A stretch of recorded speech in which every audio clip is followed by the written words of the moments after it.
All right, everybody, late in the night while can you hear them? Coyotes are going. I've got my tools out on the hood, and this is the Chevrolet.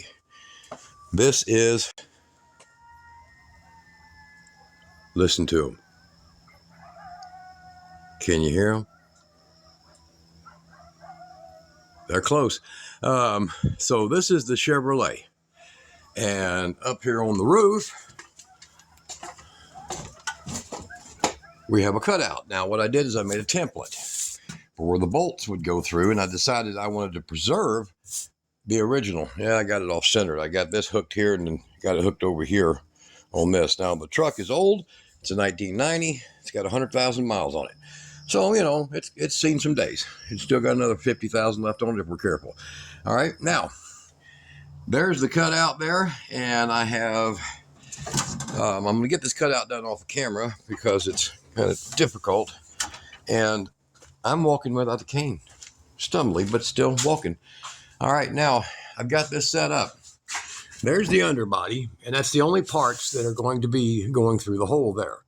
And the rest of it, there's the bolt holes, right? There's one, and there's one right there. And, of course, more on the other side the same way. And it comes with these long pieces of all thread. But there's numerous ways to do this. So up here in the top, we have a slight little bit of a hump. So we might end up having to put a, you see that there? You see that? Might have to put some kind of a, I don't know, plywood or poly backer to level that out. It's about 3/8 to a 1/2 inch. So maybe, maybe not. All right. I'll get this cut out and get right back out here on it with you guys. OuteQuip. OuteQuip. OuteQuip. What a name. Okay, now the coyotes are gone. It's getting more daylight, and the hole is cut. So as you see, I made a special template. You might be able to read the writing on that. 9 1/4. That's the opening, not the cardboard. And it wasn't 13. It's 12 5/8 is what I ended up with. I didn't quite cut, as you can see right here. And we had the hole in the truck right through the supports. Okay, well, me and Miss Kira. Hi. Hello.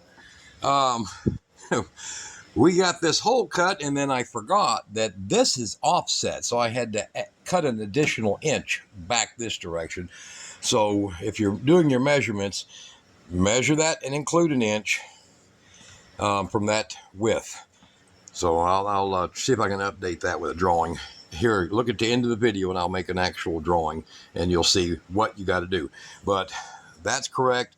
This is all correct, and there's a slight difference in here where this register is, causing me to cut an additional inch. So you're 2 1/2 inches back from the center of your front holes. That's where you have to be, and that gives you a 1/4 inch of play.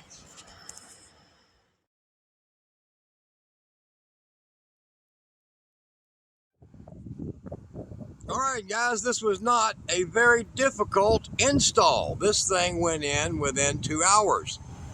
And there it sits. Nice. What we did is I went ahead and flat mounted it. It's got a really excellent full foam rubber base, the very rigid kind.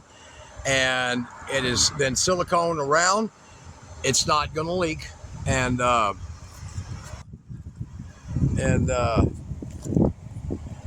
she's got herself a battery.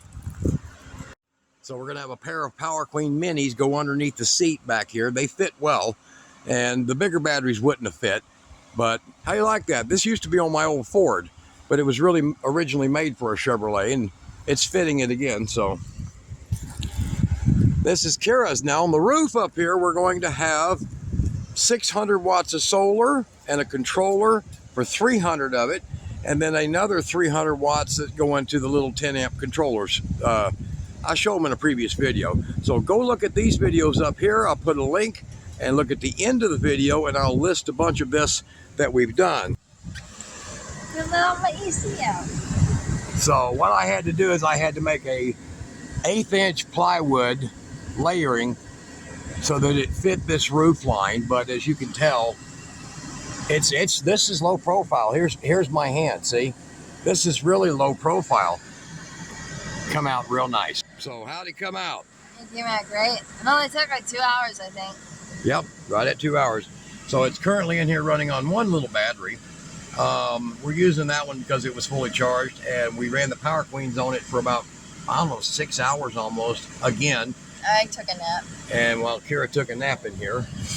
So I had to go grab a battery, and we've got it up there running. So I'm gonna put a little trim piece in around that, make it look a little nicer, but it came out real good. You see that? That was the problem right there, that hump on the frame, on the part of the structure up here. Yeah. So, all right, so what do you think? I think it's great. You like that? Uh-huh. All right. I think it's really cool. Should people get one? Mm-hmm. People should do it. They should do it. It's really good. So now your puppies can sit here. Yes. And you ain't got to worry about somebody breaking your window. There you go. And I also don't have to worry about a meltdown when they come home. A meltdown when they come home. All right. Old Chevrolet pickup. It's Kira's. Right? Right. Y'all be good.